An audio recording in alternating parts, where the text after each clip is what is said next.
these ideas of freedom and equality, for instance, are not themselves self-evident in their consequences or self-executing. They require us to figure out, what do we do with freedom? What is the meaning of freedom, right? And it requires us to recognize at the most basic level that America is an argument. We are meant to argue perpetually. We are meant to contest the meaning of freedom. We are meant to contest perpetually the tension between freedom and equality. That when you have too much freedom, you are trampling on people's equality. When you have too much emphasis on leveling and equality, you end up trampling people's freedom. And that those tensions, the tensions that go all the way back, if you're a fan of Hamilton, the musical, that go all the way back to those rap battles between Jefferson and Hamilton, these are arguments we are meant perpetually to have. And so what it means to be an American is to be perpetually arguing over what it means to be an American and to be grappling with the contents of this creed. It's not like, oh, here's the creed, it has all the answers for us. It's, here's the creed, it has all the questions for us.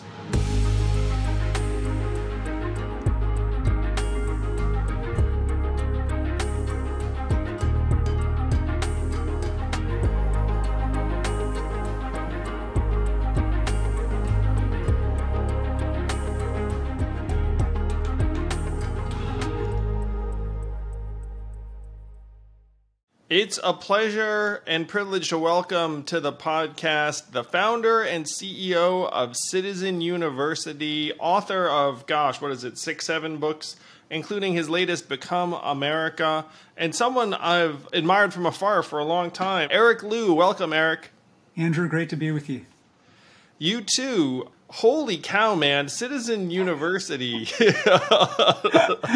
I like when a conversation starts that way. Holy cow, man. Yeah, so for people who don't know why I'm so blown away, how would you describe Citizen University to people? Well, we're a nonprofit organization. We're based in Seattle, but working all around the United States. And our work is really trying to foster a culture of powerful, responsible citizenship and really kind of change a baseline culture of how we show up for each other and in civic life. Superpowered citizens. So how the heck does someone arrive at doing this work? And I'd love for you to retrace your steps a little bit. I mean, you and I have some things in common, but you grew up Chinese American in this country. You went through Marine Corps training as an officer. Is that right? Well, when I was in college, I did go through Marine Corps officer candidate school. Yeah. Yeah, I mean, so that was an unusual thing, I would suggest, and it seems like you had a very deep sense of patriotism from early on. Is that fair to say?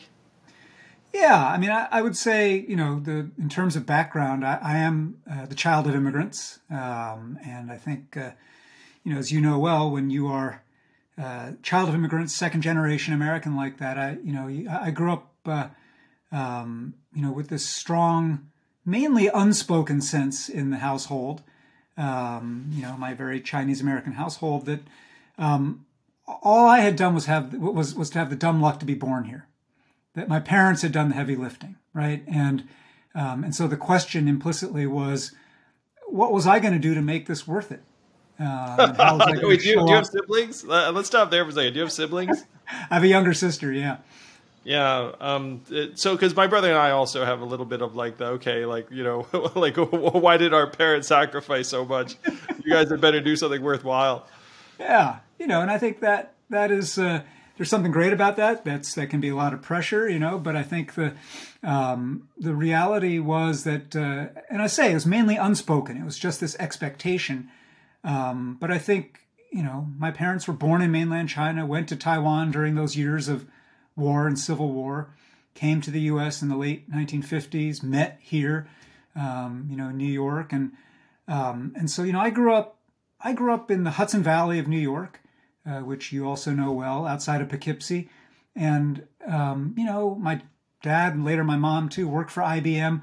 I grew up in this idyllic suburb at a time of peak American power and prosperity, and that really does kind of put a little oomph to the idea of what have you done to earn this? How are you going to actually show up to actually, sustain this? And, I wouldn't call that outright patriotism per se, but, the other thing that I have a grandfather who I never met. He actually died before I was born, but my father's father, his name in Chinese is Liu Yun, and Liu is the family name, but Guoyun, for our listeners who don't speak Mandarin, it basically means deliverance of the nation, right?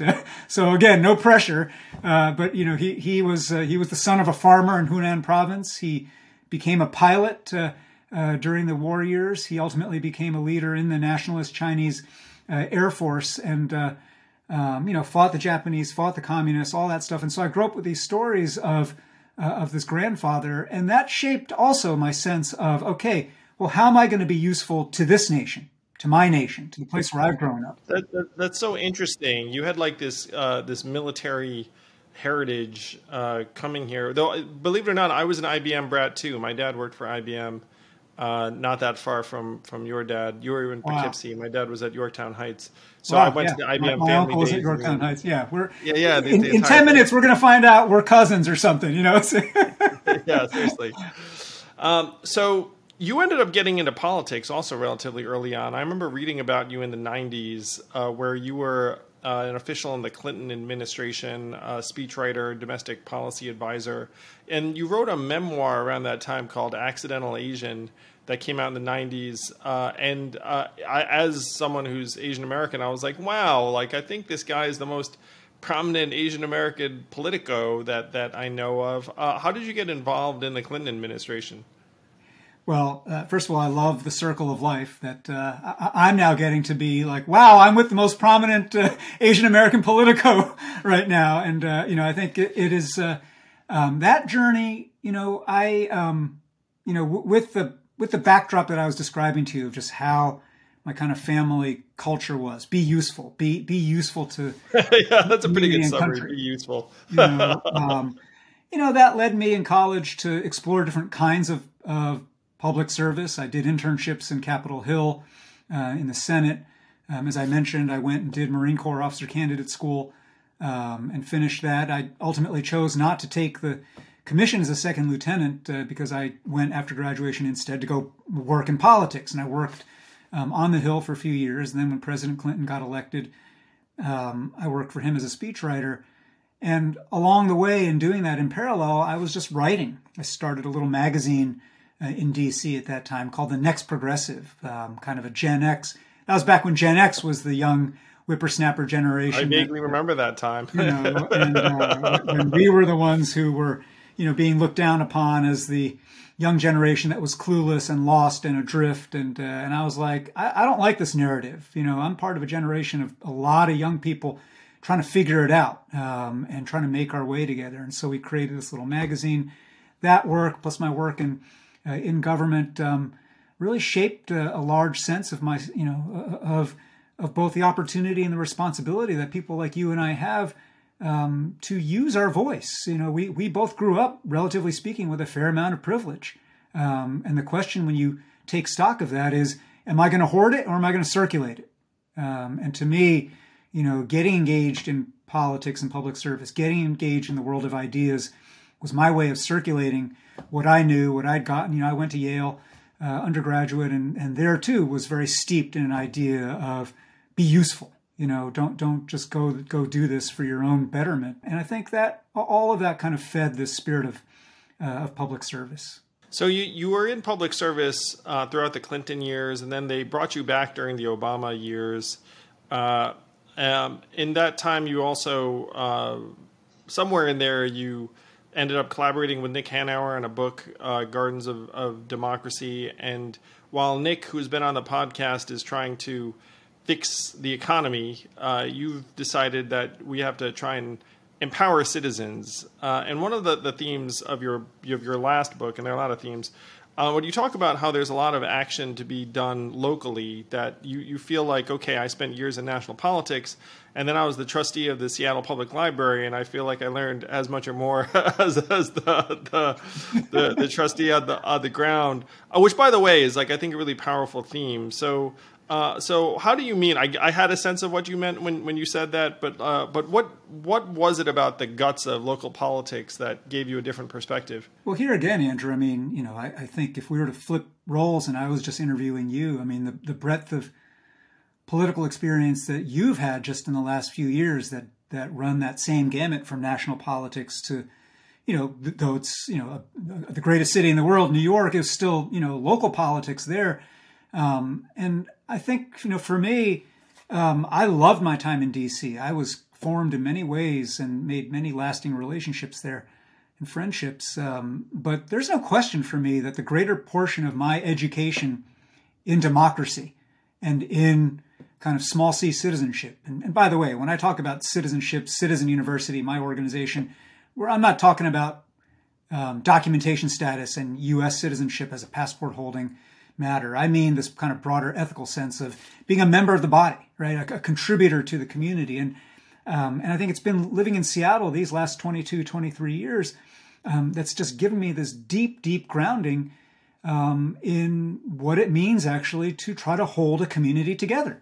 And whether that's being on the library board, whether it's, Nick and I, apart from writing books together, we were the catalytic co-founders of something called the Alliance for Gun Responsibility that we created right coming out of Sandy Hook after that, and feeling helpless, feeling as at that time parents of young kids, feeling frustrated that we knew Congress would do nothing, but feeling that, this is a time to awaken citizen power and to push, at least in our state here, Washington, our legislature to act. And if our legislature wouldn't act, our state allows us to go straight to the people and to put ideas and proposals for gun reform straight to the people, which we did. And all of those experiences, showing up where people live, dealing with the kind of hopes and dreams and fears that people have for their families in the texture of place, not doing the kind of talking points, abstractions, kabuki theater of national politics, that's shaped so much more of my sense of what it means to live like a citizen. And,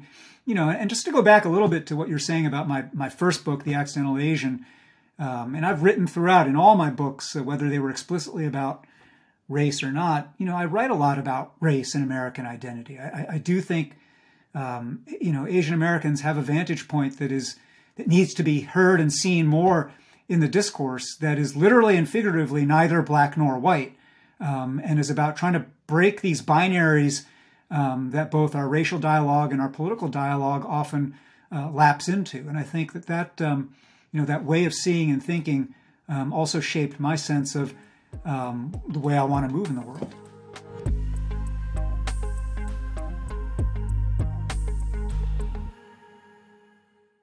We all want to get a little bit more for our money nowadays, and one way to do that is to use ExpressVPN to access content you can't get in the US. Let's say you're a Netflix subscriber. All it takes is one tap of a button to change your location so you can control which country Netflix switches to. I've used this when I wanted to watch Vikings, which is a great show, by the way, because it wasn't available in the US, but it was in another country. There are now over 90 countries to choose from, and ExpressVPN works on multiple streaming devices and services, not just Netflix. So stop paying full price for streaming services and only getting access to a fraction of their content. Get your money's worth at expressvpn.com/yang. Don't forget to use my link so you can get 3 extra months of ExpressVPN free. That's expressvpn.com/yang. expressvpn.com/yang. Netflix and other streaming services anywhere in the world.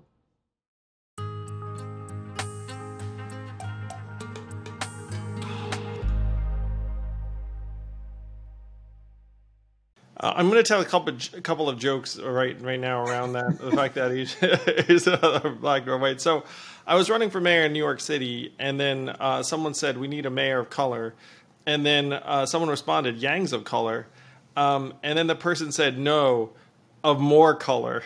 and I was like, I laughed when I heard it, but it was a reminder. It's like that Asians, it's like, well, not white, but not what people think of when they necessarily talk about people of color. And I remember when I was the last presidential candidate on the debate stage who wasn't white, and I joked with, I was like the last candidate of color, I should say, and it was really impossible to ignore because there were only like 6 or 7 of us left. It was just me, and then they asked me about it. I remember enjoying that too because it's like, well, I guess we're gonna have to reckon with the fact that Asians aren't white, and we're not really included in a lot of the conversations when people talk about people of color. I'm glad that you and I have been hopefully opening people's eyes to different roles that Asian Americans can take in this country politically. And you, like, full credit to you. I mean, again, I've admired you from afar for a long time. Like, you were one of the trailblazers in this space. And I feel like now what you're doing with Citizen University is so fascinating that when I first heard about your Civic Saturdays, I was like, I have to look this up. Well, first, explain to people what Civic Saturdays are. Well, thanks, Andrew. And first of all, I mean, I think those stories you're telling are stories that speak to a lot of people right now. And I think the ability to kind of carve out a voice in a place that is about, see me on my terms, but also don't put me in a box. And I think even the box called Asian American is a box that can oversimplify. There are a lot of people who are not Asian American who think all Asian Americans are like you and me, who went to Ivy League schools and had parents who work for IBM.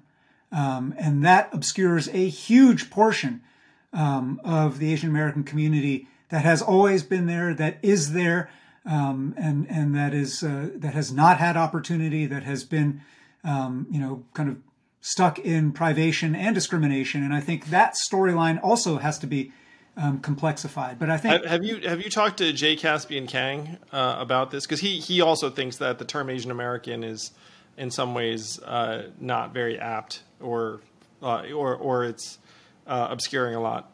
Yeah, I don't know him, but I know his writing, and I think the identity itself. Look, identity is always racial identity in particular, but identity in general is always a combination of affirmative and defensive, right? And a lot of what came to be known as Asian American identity was born out of defense.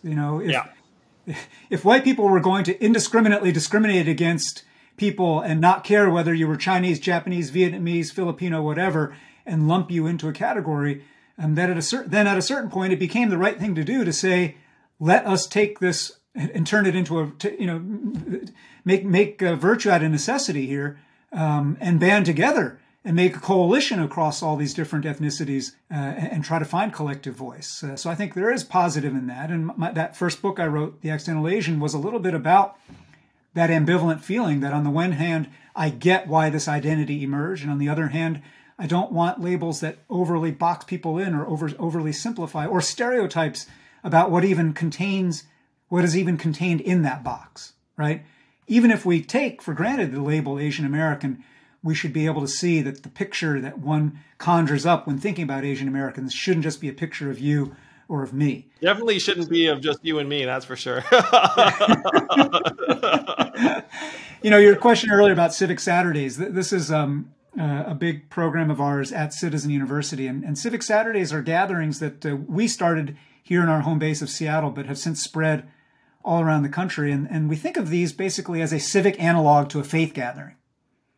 It's not church or synagogue or mosque, but it on purpose has the arc and the flow and the feel of a gathering in a place like that.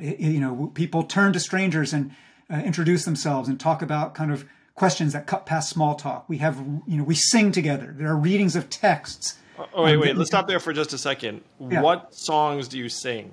Because when I think of sort of Americana, Yeah.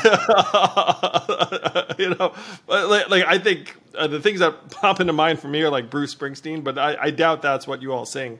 Yeah. Well, the ideal is to have songs that people together can sing easily, and it runs the gamut. Like here in Seattle, the Civic Saturdays will have songs like This Land Is Your Land, If I Had a Hammer, a lot of the great protest songs from the 30s, civil rights anthems, and so forth. But we've created a program now called the Civic Seminary, training people to lead these gatherings all around the country. And so when they're happening in other parts of the country, it runs the gamut. People will sing traditional patriotic songs, America the Beautiful, and the national anthem. Others will sing songs that are more kind of less connected to the American tradition per se, but are evoking a different spirit of community and belonging. But beyond the singing, there are these readings of text. There's a civic sermon that someone will give to help this community make sense of the moment together. And then the most important part is people then form up into civic circles afterwards to really talk about how are we going to convert some of this inspiration and awakening that we're getting in this gathering here into ways of connecting anew or doing things differently where we live in our town, right? And in our community. I think Civic Saturdays, as soon as I read about it, I was like, that is the most fascinating, tremendous endeavor, because I think there's a real void in American life for a lot of people. You don't have a sense of community. It's a role that was typically filled by organized religion back in the day. But at this point, like there are a lot of people who are not overtly religious who would still want to have some kind of communal gathering. And there's something fundamental about standing and singing songs and, and gathering together. This is very, very human. And so I thought adopting that format was phenomenal. And then I was very, very interested in the content. That's why one reason I'm interested in the songs. I was joking to a friend randomly about, that song, and I'm proud to be an American, so at least I know I'm free.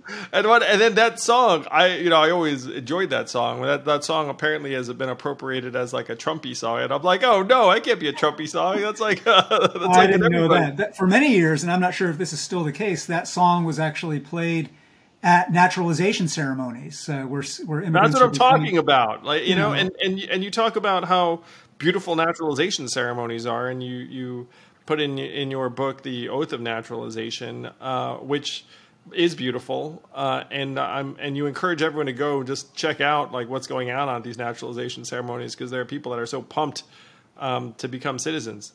Well, I'll tell you, on that note alone, my wife Janae Kane, who is the co-founder of Citizen University, she has a theater background, and that's what it took. Well, and I think you say this too. It's like that it took, having a wife with a theater background. Well, yeah, but democracy and theater emerged around the same time in the same ways in ancient Greece, not by accident, right? I mean, both of these are about how you actually create shared ritual of meaning making and how you actually invite people into experiences that actually transcend everyday life and elevate their sense of, being connected to others, being part of something greater than yourself. And one of the things, Janae and I had been to a bunch of these naturalization ceremonies over the years, and I'd spoken at a couple, and, they are unfailingly moving, right? I don't remember my parents. I don't think I went to theirs. They just came back with the little flags and the little booklets and stuff when they got naturalized. But when you go to this and there's that moment in a naturalization ceremony called the roll call of countries, where they kind of ask all the immigrants who are getting ready to be naturalized to rise according to their country of origin. And then everybody's standing, and then they're told the next time you sit down, you'll be American. It gives you goosebumps, right? And anyway, we'd been to a few of these, and Janae, with her kind of theater background and having been born and raised in Louisiana, though she herself was not evangelical Christian, she was always around that, those modes of being.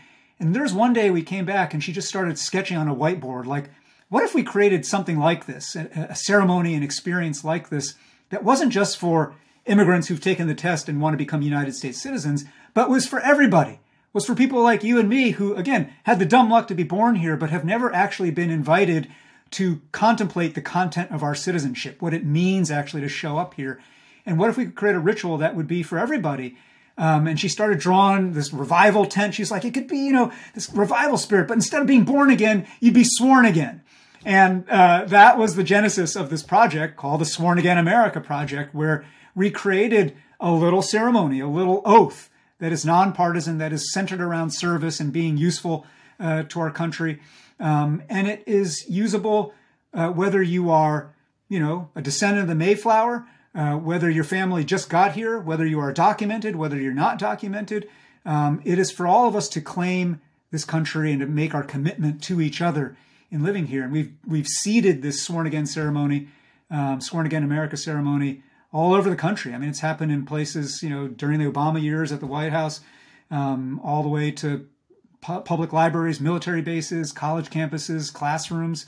And again, that's a small project of ours, but our mode is trying to come up with these little, these experiences, whether it's Civic Saturday or Sworn Again America ceremony, that take people out of the normal flow of either scrolling on social media or just doing their daily thing, and actually stop and recognize the minor miracle that we are making a mass multiracial democratic republic here, and to kind of recommit to how hard that actually is, right? And that stuff is long upstream of elections and policy and traditional politics. It's about the prior sense of commitment to what are we doing here, right? What is this thing that we're trying to do, and being able to kind of elevate that with a certain level of civic spirit.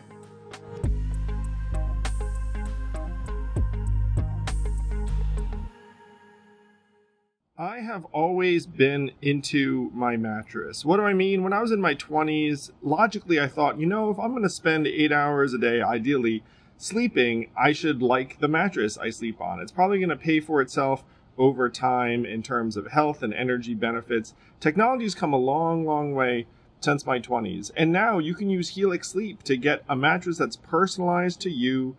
Just take their sleep quiz at helixsleep.com. They will send you one of their 14 individual types of mattresses to your home, and you can test it out up to 100 days risk-free. How are they so confident that you're going to love their mattress? Maybe it's because it's the #1 mattress picked by GQ, Wired, and my kids. You know what I mean? They just seek out the mattress of the house. Helix is offering up to $200 off all mattress orders and 2 free pillows for our listeners. Go to helixsleep.com/yang. With Helix, better sleep starts now.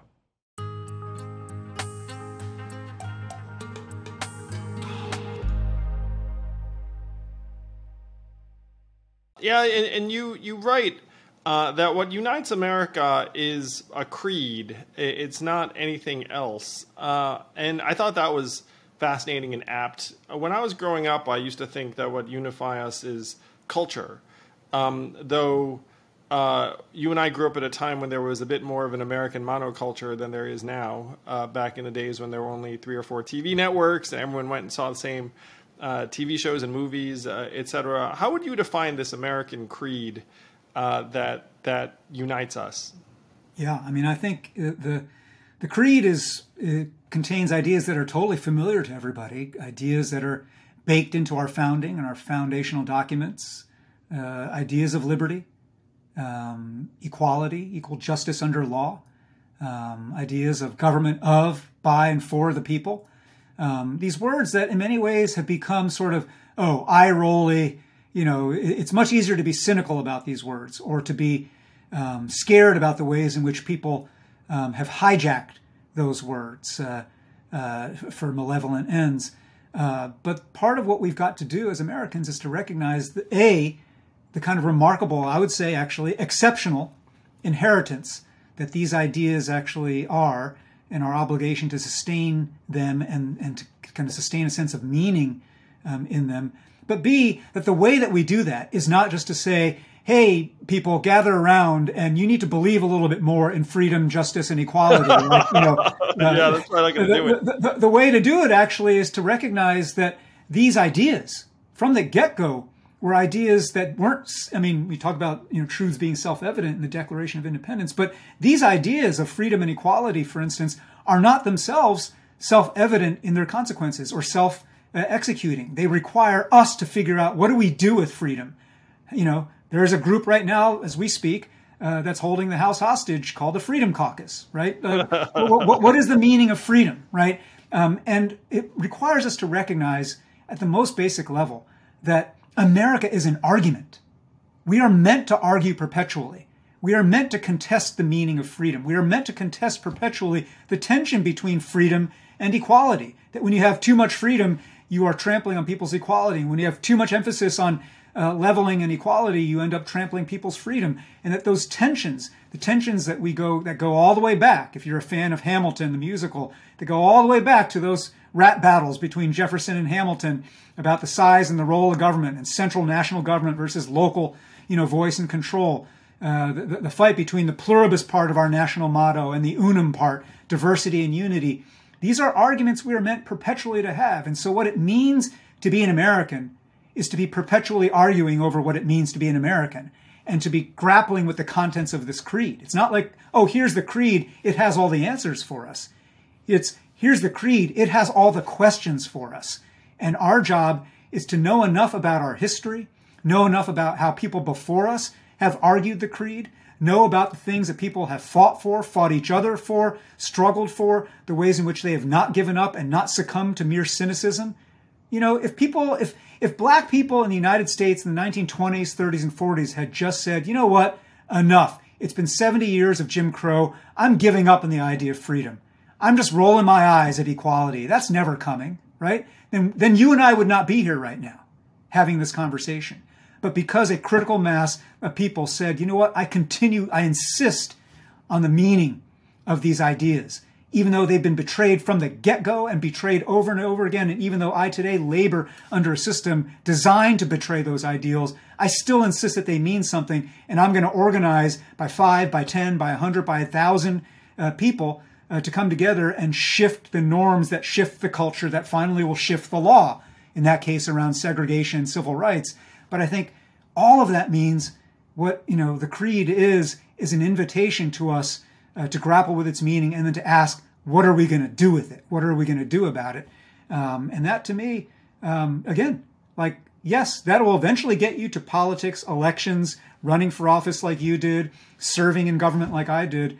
But long before you get to that kind of stuff, it's about really spending some time and thinking about what have we inherited here and what do we owe to this system and to each other to kind of gain some mastery of what it means to grapple with the American creed. That's profound. One of the things you write about is that now our arguments seem like they're, let's see if I can get this quote from one of your sermons. The arguments in American politics today are stupid in many ways. They're stuck in a decaying two-party institutional framework. I'd agree. They fail to challenge foundational assumptions about capitalism or government. They center on symbolic policy skirmishes instead of naming the underlying change. They focus excessively on style and surface. I read that passage, I was like, preach! Because I agree with you on all those counts.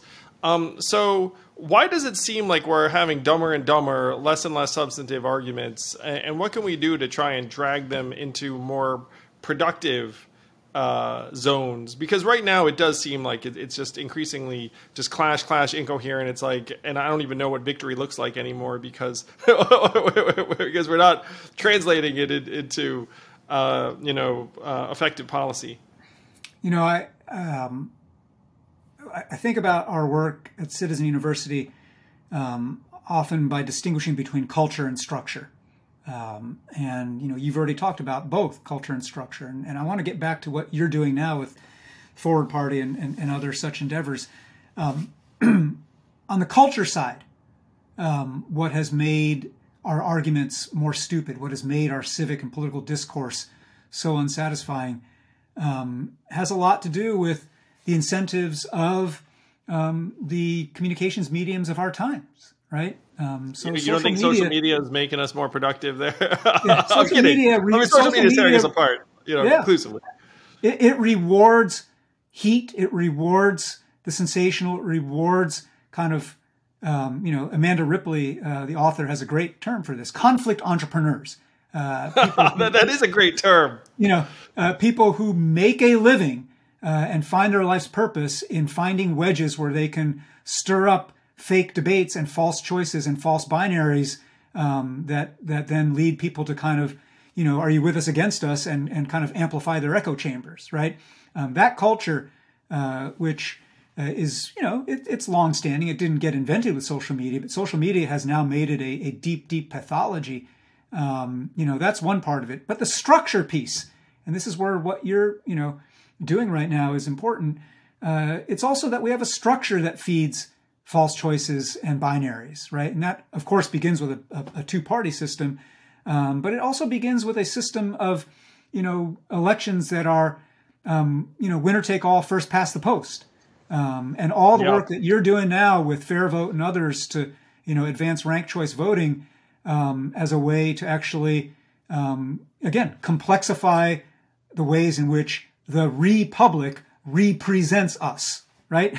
A republic is just supposed to be a recreation of our complexity. And right now, our republic, focused as it is in this false binary, leaves so much out of the picture. And, the struggles, again, as we're speaking right now, the struggles that are happening on the House floor over trying to, get a House Speaker elected are evidence of that, right? I mean, it's a fraction of a fraction. It's a fraction of a fraction, right? Who themselves were elected by fractions of fractions, right? And so, so that's a structural matter. And I think, if groups like Fair Vote and with your help can actually make progress as they are in jurisdictions around the United States, in getting people to get more comfortable with the idea of a different way of approaching voting and a different way of selecting those who represent us, that will be a structural reform that can address the stupidity of our political culture, right?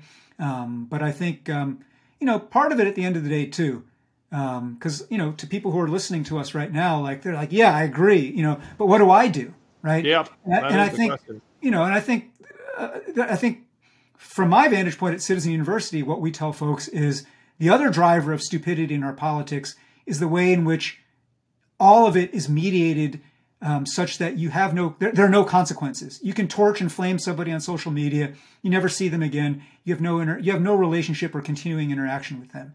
But when you are grounded in a web of relationship and obligation, in place, rooted in a community, and you're going to keep on seeing people over and over again, that doesn't mean all of a sudden that consensus arises magically. People will still have sharp, deep divides and disagreements, but you learn to deal with each other in a different way. You learn to actually humanize each other. And I think you can't flame someone who's on the co-op board with you or something. Or you can, but you kind of recognize, as you spend more time with them, you recognize, oh, that person who I so dislike politically on this board with me, or who's in my neighborhood, I realize that there's another facet to them, that their family is going through the same health challenge that my family is going through, that they had a mentor or a teacher who was very much like my mentor or teacher, that they faced a trauma in their young life that's similar to one that I know about, right? And when you humanize in that way, you get to, again, popping people back up from 2 dimensions to 3 dimensions. Right now, our political culture flattens everybody to 2 dimensions, right? And I think we individually and then in groups have to recommit to rehumanizing each other. It's a political culture of dehumanization, and that leads us in really dark directions. Yeah, and I think that is, that's as much a part of the solution as ranked choice voting, or there are all kinds of, I co-chaired this commission on ways to reform democratic citizenship in the United States, and we had a whole bunch of recommendations like ranked choice voting, like multi-member districts. There are all kinds of structural reforms that you can get to. Campaign finance reform, obviously, would, diversify by far the number of people who feel like they have a shot at getting heard in political life. But when I said earlier, I think about culture and structure.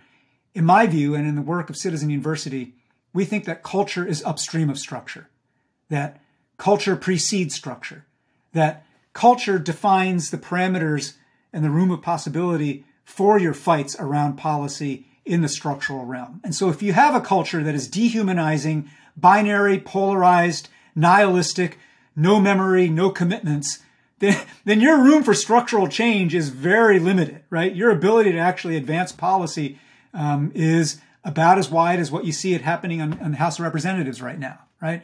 But if you have a culture in which people see themselves mutualistically interdependent with one another, think about themselves as stewards, part of a chain of obligation that preceded us and will extend beyond us, and recognizes in a grown-up way that, we're going to have arguments, and the point of American life is to argue our worldviews, but then to continue to play the game. That this is not if I lose one round, I'm quitting or I'm burning the game down. It is a game of infinite repeat play, right? And that difference between a finite and an infinite. We certainly hope it's infinite.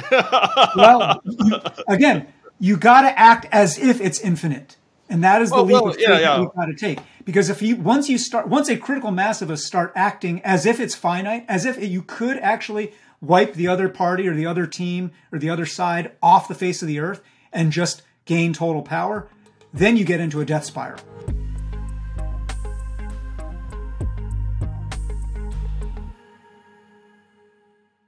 So how many Civic Saturdays have you personally led at this point? Oh, I mean, personally, dozens. I mean, just, and they started here in Seattle, but for many years I was traveling around the country and doing these in different places. And that book that you showed earlier, Become America, collects civic sermons that I gave at the first 19 or 20 of those around the country. But like I said earlier, the point, that was fun, but it is super not scalable for me to run around the country and do that. And so that's why we created this Civic Seminary program, where we are training people, catalytic people who are not, capital L leaders and, big names in their towns or whatever. They're just folks who decide, like many people who have kind of gravitated to your political endeavors, decide that they want a new way of being. They want a new way of being invited into the public square.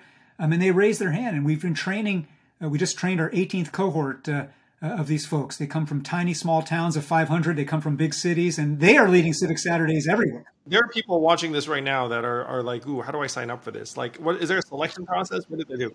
Yeah, well, you just go to our website, citizenuniversity.us, and it's a rolling set of applications. We have cohorts every couple of months, and it's a great, we call it a Civic Saturday fellowship because it really is a fellowship. You get trained over a course of a week. We bring folks out to Seattle and train them in both the nuts and bolts of holding a gathering like this, but also the deeper kind of ideas and ethical frameworks that you and I have been talking about here. But then after that week, we send people back and we support them over the next bunch of months as they try to get this going in their communities. And, during COVID, this all happened on Zoom and people were doing, virtual Civic Saturdays, but now people are getting back in person. And that's just a thrilling thing to kind of, again, the double appetite that people have, not only to be part of something meaningful and civic and get out of their isolation and loneliness, but just the slingshot effect of having been in COVID isolation for so long, and to remember what it's like to make meaning and make joy and to make sense of stuff with other people in a room together where you can see each other and feel each other and read body language together. Like, that is a gift. It's a gift, and it's a little bit of a miracle when it happens. And that's what we're trying to foster. Holy cow, you must be a proud papa every Saturday, like looking around being like, and now in hundreds of communities around the country, there's someone who's standing in front of a group of people and they're singing together and they're reading from, it could be a poem, a work of literature, the U.S. Constitution, a presidential speech, whatever it is. Do you feel that every Saturday now? I feel a great sense of gratitude. It's not so much proud papa and more like, I'm so grateful that people have responded to this, right? And that people have decided to do something with this. And, by the way, we often say, like, our mode in spreading Civic Saturdays is we're not Starbucks, we're TEDx. Like, we're not trying to create a uniform experience everywhere on every corner in every town. We've got a frame like TEDx does where, you got a wireframe of what a TEDx event is and how it relates to a mothership TED event. But then if you do a TEDx, in Garrison, New York, or if you do a TEDx in Palo Alto, or if you do a TEDx in Brownsville, Minnesota, or a TEDx in Tampa, Florida, you're going to do it your way. You're going to do it in ways that respond to the culture, the norms, the music, the sounds, the vibe, the tone of your place and your people, right? And that's what we're trying to do. Yeah, I was struck by how personal your sermons were in Become America. Like, I imagined that there might be more of like, hey, someone else could deliver this sermon, but no one else could, because it's like, like you unpack, like your family's history or like, like a personal experience. And so I found myself thinking, it's like, wow, this would be tough for someone else to duplicate unless they were very, very talented. They don't have to duplicate it. They don't have to do... The beautiful thing is, and the point is, that if you, Andrew, were to do a Civic Saturday, you would do it the way you do it. You would not be doing it to sound like Eric Liu. Dude, I would be tremendous at it. You'd kill it. Yeah, I would kill that Civic Saturday. Come join one of our cohorts. But the idea at the end of our Civic Seminary week, one of the things we do is we have everybody in the cohort actually craft and deliver a miniature, just a 5-minute Oh yeah. They should totally compressed do civic that. sermon. Totally. And they do that. And I'll tell you what, like every time, it never fails. These short 5-minute sermons given by people who are not as practiced as you or I might be in public speaking, are not as steeped in American history or literature as I might be, whatever. They craft and they deliver some of the most moving, powerful, resonant, timely, necessary little civic sermons that you could imagine. Why? Because they're being authentic and they're trying to tune into the community that they're trying to serve, right? And if you've got that, then the rest is gravy. And so I think, one of the things I imagine you've learned over the course of, going around the country, and I know your campaign in many ways was powered by the thing that I criticized earlier, social media, but the stickiness of it was that you were connecting with people, right? And when you went to places and people could feel they could feel the enthusiasm and energy of you, a bodily kind of, vibe, right? And they could kind of connect that way. And they can now, now with Forward Party, like, look, I'm still a Democrat. I want the Democratic Party to figure stuff out and ultimately be able to kind of sustain a durable working majority for positive, inclusive governance, for a good long time, right? But I welcome the emergence of a Forward Party because, things like the Forward Party, you're gathering together a pretty interesting mix of folks, right? Some who were your early Yang Gang, younger people who were just disillusioned with all of politics, others who are homeless former Republicans, who are completely disenchanted with the ways in which that party has gone off the rails, but who want a place where they can kind of espouse basic, core values of decency, but not get bound up with some of the crazy. And you've got other folks who are just, Asian Americans who are inspired that they, that a person like you is leading. And the more that we can create spaces for people to express their authentic sense of political voice. And I think more importantly, and this is the thing that you really, I think, demonstrated for a lot of people, to know your own mind. So much of our political culture is about repeating talking points that you're hearing from your team, from Fox News or MSNBC, from one party or another. And to actually know your own mind and ask questions and to kind of be able to challenge orthodoxies on your own side. That's a habit and a norm that every one of us has to recommit to if we're ever going to get out of this situation that we're in right now.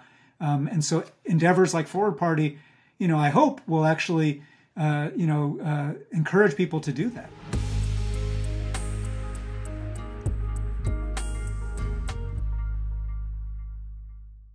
Thank you for seeing exactly what we're going for here, Eric. I mean, if we can help modernize the structures and give people more choices through things like ranked choice voting, then I think that you'd see massive changes.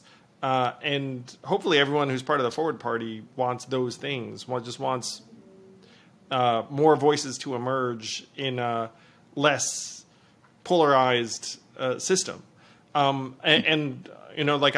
was obviously a Democrat for a long time, and I want the same things for people and families and communities as I ever have.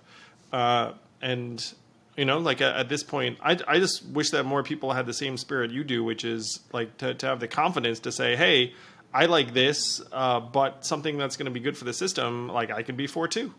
Yeah, look, again, as a Democrat and also as an American, one of the things I wish fondly for is a functional Republican Party.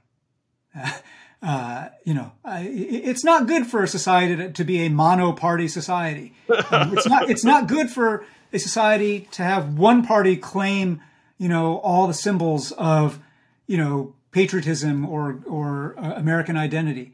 And even if, and that's certainly true when Republicans are the ones who've tried to grab patriotism in the flag, that's dangerous. But it would be equally true if, Republicans gave up that and it was only Democrats who could actually speak about fidelity to the Constitution and commitment to an inclusive idea of American promise. And the thing that I find intriguing about the Forward Party, and it'll be interesting to see how you all evolve over time, is it's, to not want polarization is not the same thing as to not want argument. I think argument is good. We have a little project that we're running with the Aspen Institute, and Facing History and Ourselves, which is a great nonprofit, and the Allstate Corporation, we've all combined to create something called the Better Arguments Project, on the idea that, we don't need fewer arguments right now. We just need less stupid ones, right? Well, look at this. I hit on this theme of like having stupid arguments. Not stupid arguments, right? And I think, when you have something like the Forward Party, which is trying to be a third thing, you are initially a magnet for a lot of people who are disenchanted with the other two things. But that itself, doesn't necessarily mean that there's a coherent affirmative thing at the heart of the Forward Party. And I think, as you guys are now committing to things like ranked choice voting and these kinds of democracy reforms, that to me feels like a big part of the answer for how you can actually not just be the land of misfit toys, but actually be the place where there's an affirmative goal here. And your goal as the Forward Party is, let's change the way that rules are rigged here so that we get out of false binaries and out of stupid arguments. And if all you did was that, Richard Hofstadter, the historian, said of third parties in American history that, for the most part, they are like bees that sting the beast of one of the two major parties and force the beast to move and change and then die, right? And that may be the fate of the Forward Party. But if you sting both beasts right now, the Republican and the Democratic beasts, and get them to embrace a different way of thinking about rules and about the ways in which we include, people in the way we think about primaries and so on and so forth, that actually make democracy more more small d democratic. Democratic, yeah. Then you will have done a great service. Yeah, you understand it acutely. What's interesting, Eric, though, is that if we succeed in implementing ranked choice voting in nonpartisan primaries, it would functionally decrease the dominance of the two parties, which is one reason why I knew that you had to go outside the two-party system, because no organization is going to say, hey, I want to, have less clout, I would have less power. Knowing also full well that even in a nonpartisan ranked choice voting environment, someone with an R or a D next to their name still would have a massive advantage in just about every district. This has been a real pleasure talking to someone who understands these issues as deeply as you do. I've been working on them for not to date you, but at this point I can safely say decades.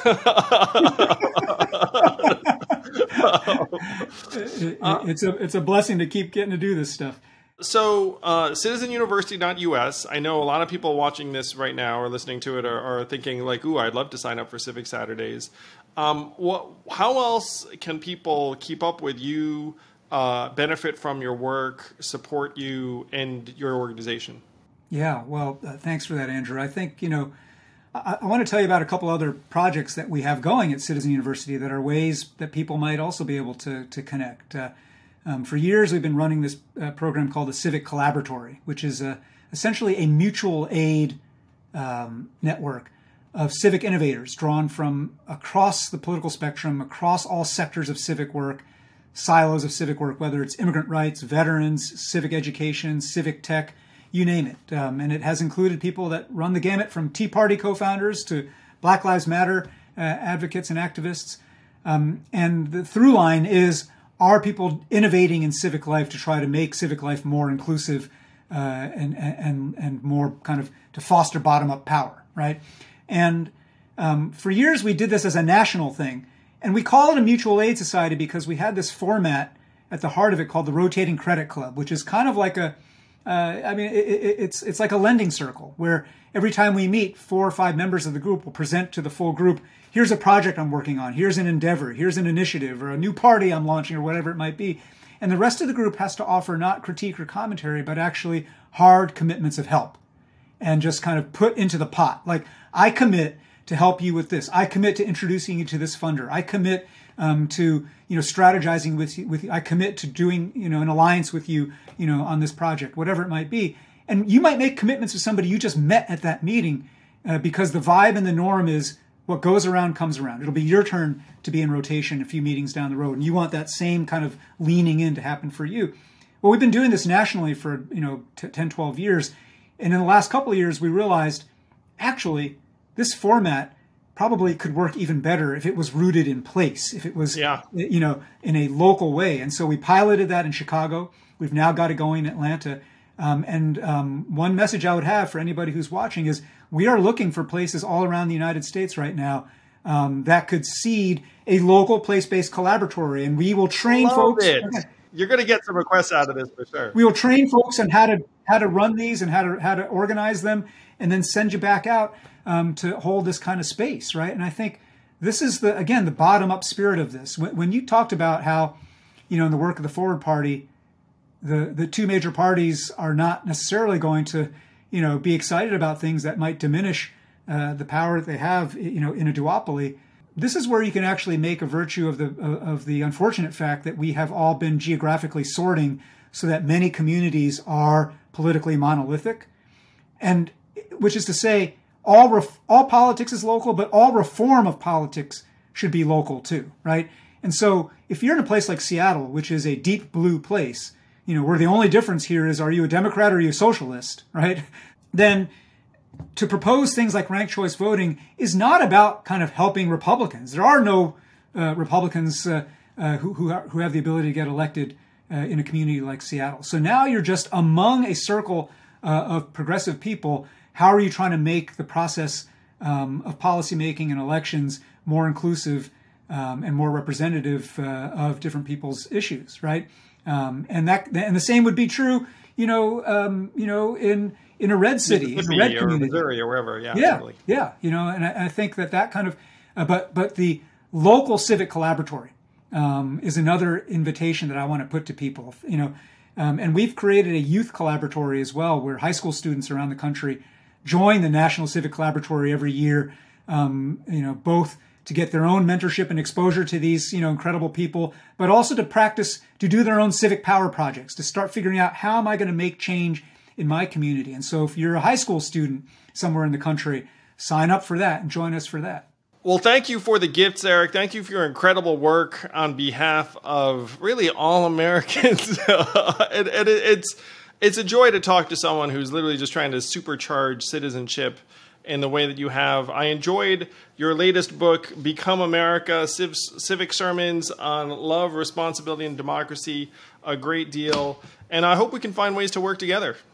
Andrew, I really appreciated this conversation, and right back at you. I think you've awakened and inspired a lot of people to show up in new ways. And I hope you'll keep at that, and I look forward to more conversation. Yes, amen, brother. You can follow Eric on Twitter too at Eric P. Liu. That's Liu. And check out citizenuniversity.us. There's a lot of wisdom and power there. Thanks, Andrew.